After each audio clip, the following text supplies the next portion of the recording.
hopping on today with a fun little tutorial project share where I am going to talk about and share with you guys how to use some of the products that I hauled in my last Temu haul. I am an influencer now, and so I did receive these products for free in exchange for me sharing them with you and giving you my honest opinion and kind of showing you how to use them.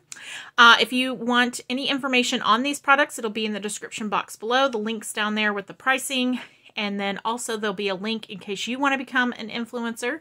You just need a Instagram, YouTube, or TikTok account where you have, you know, some interaction with followers, and click on the link, apply, and once you're approved, then you will receive a an amount to spend in their shop, and then you just create content using those items that you received. So it's super easy. It's been really fun. I've really enjoyed it. I've received several hauls from them already just over the last month. So I highly recommend. Okay, so in my last haul, I shared this super cute coaster right here, this little pink leopard. And I have to tell you guys, it works so great. I've been coming in here to my craft room and crafting, and of course I usually bring a drink with me. I set it on the little coaster. It does not leak anywhere. It absorbs whatever condensation it has. It's a good little coaster. I highly recommend, and it's also super duper cute. And I think it's a must-have. So I've got my drink there ready to go to share this tutorial with you guys.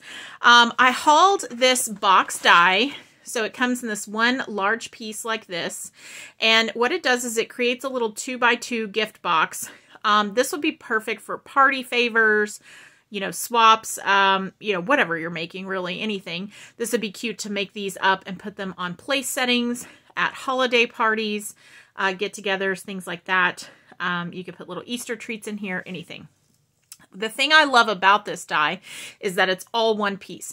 I don't have to cut out 6 different pieces and glue them together. It's so easy to put together because you just run it one pass through your die cut machine. It fits in there perfectly, it cuts well, and you fold it up, glue it together, done. So creating the boxes is really fast and easy. So I created this one here, and I've decorated it up. I'm using the Chasing Dreams collection from Maggie Holmes, digging out my stash, my vault stash, as they say. And so I just decorated up the top up here, and this is the box. It opens up, and like I said, it's about a 2x2 size box. You can fit definitely, you know, a decent amount of candies in there, and or some beads or a little sequins mix or whatever you're using it for. I did create some little layers for mine.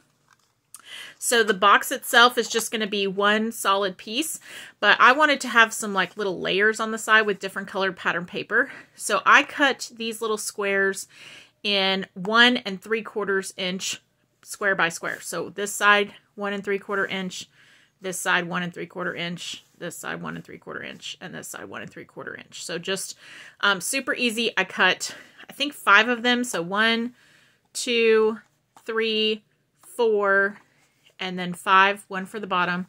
And then for this front part, there is a little curved piece here. So what I did was I ran some paper through the die cut machine just on this piece right here. And then I just trimmed off a little bit on each side. And then that way it created a little curved piece that could be glued down on my box. Okay, so I'm going to show you guys how to kind of create this today. It's so easy, but just so you know, it does not come with these layering pieces. I did create these. So this is what it looks like all decorated up. This is what it looks like before you decorate it. I did do some stitching on my little squares. You could do that if you want. You don't have to. So yeah, I'm just going to show you guys how to fold this little box up and all that good stuff. So what I did was I just used some pattern paper and I ran it through the die cut machine. It does create some score lines for you to fold on. So basically, once you run it through, you're just going to start folding on those score lines. Okay, so it's real easy. Just kind of fold everywhere. You'll be able to easily see where the score lines are. And there's not really, I didn't have a reason to like reinforce those score lines. They're pretty deep. You can see them pretty well. Sometimes there are dies where you kind of have to go back over it with your bone folder, but that doesn't seem to be the case with this one. It folds really well. So again, just kind of folding everything.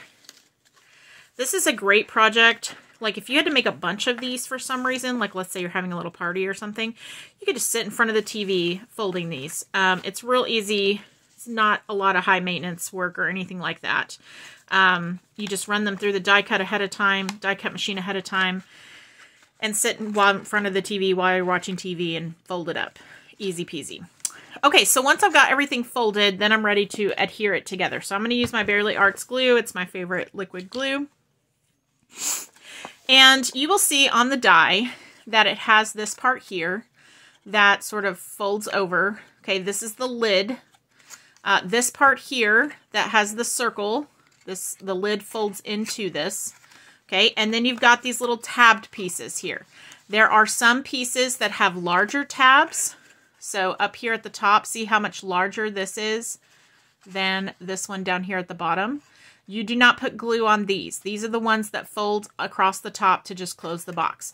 So you're only putting glue on these little tabs, okay? And then there are some little tabs here that you're going to put glue on. So we're only gluing the small tabs. We're not gluing the large tabs, okay? So I'm going to start by just choosing a side, and I'm going to put some glue on there. And the way that I found this easiest is to lay it down so that the outside is on the bottom, and to just kind of take my glued flap there and place it down on the surface of my table and push it down so that it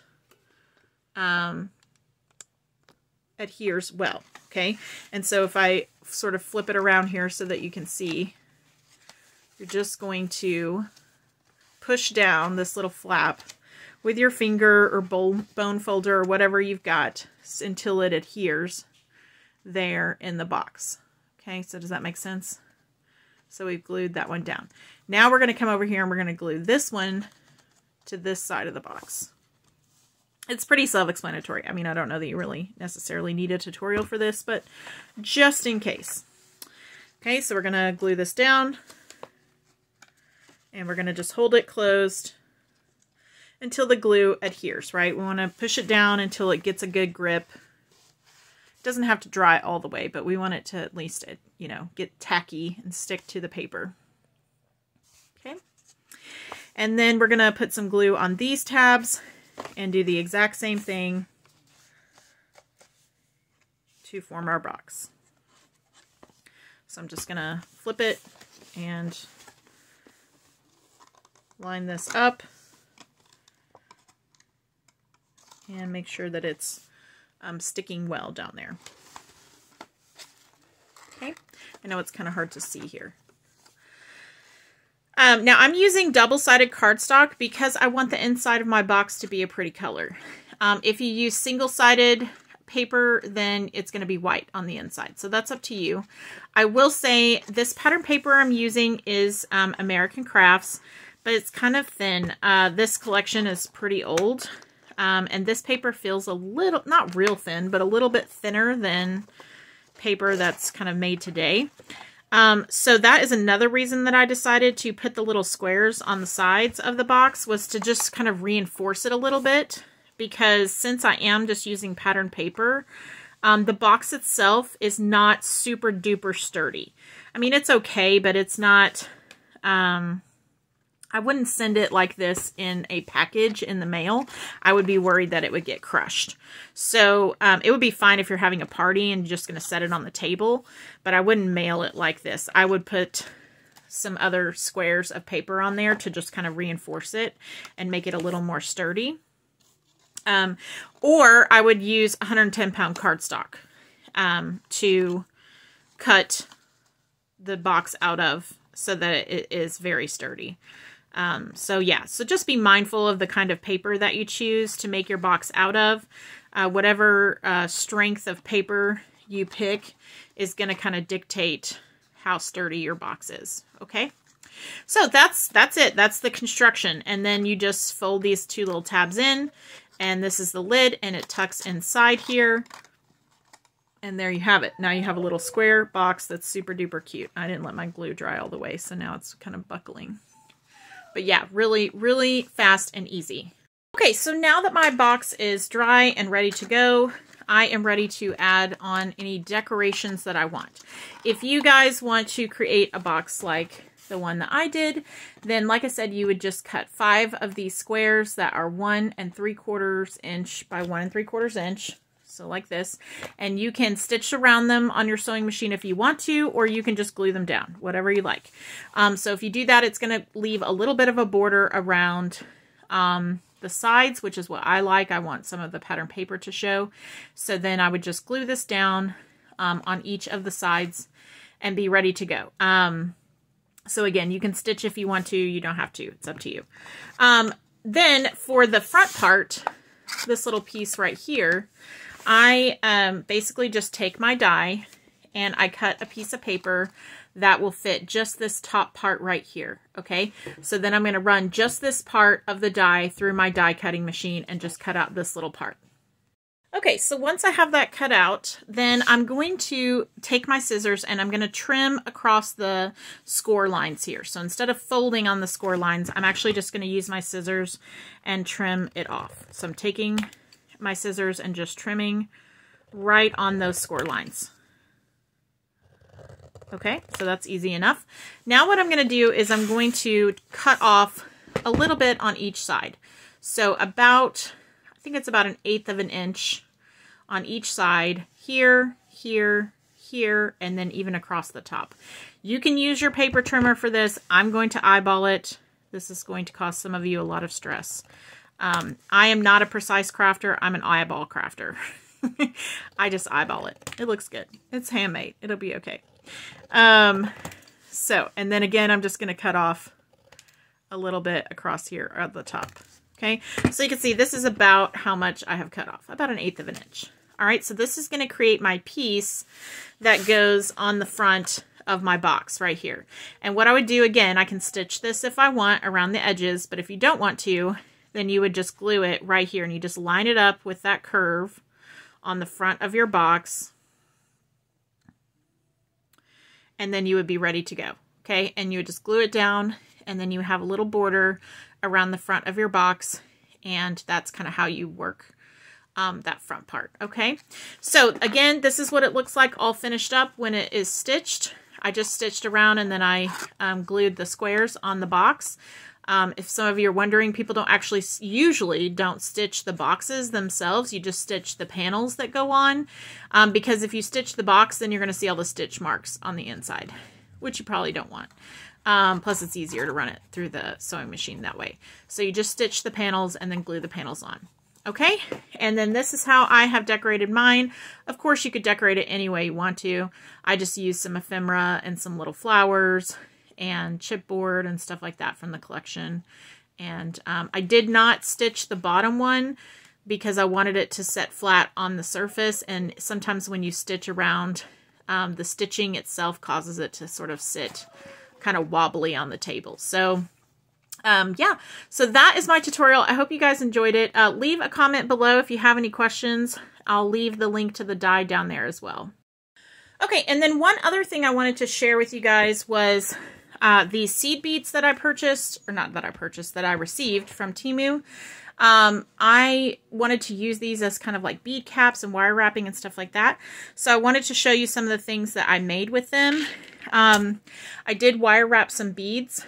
And I just put these like flower shaped sequins down here. And then there's a little seed bead down there at the bottom. So those worked out perfectly. And I love that there are so many great colors because they just coordinated really well with the project I was working on. I also created some of these little like sort of strings of seed beads, different colors, and then wire wrapped those. So I thought those were really cute. I wire wrapped some of these beads and then put the little little seed beads there at the end. And if you want to wire wrap, just Google wire wrapping tutorial. You'll see 100 different videos that show you how. But if you don't want to wire wrap, you can use that little tool that wraps your beads for you. I think they sell them on Temu. I'm going to look and I'll put the link in the description below for you. This tool is amazing. You just clamp it on your thing and it creates a little hook up there for you. So I sort of switch back and forth between the two. I usually wire wrap until my fingers hurt, and then I start using that little tool to get the job done. But yeah, lots of fun things that you can do with those little seed beads. I really enjoyed kind of playing with them and wire wrapping a bunch of beads with the little seed beads on the ends. So I thought that was really fun. So that's a really great set. So I'll link this seed bead set down there for you if you are interested in that. So thank you guys so much for stopping by. Again, if you have any questions or anything like that, leave them below and I will be sure to respond. Okay, take care. Bye.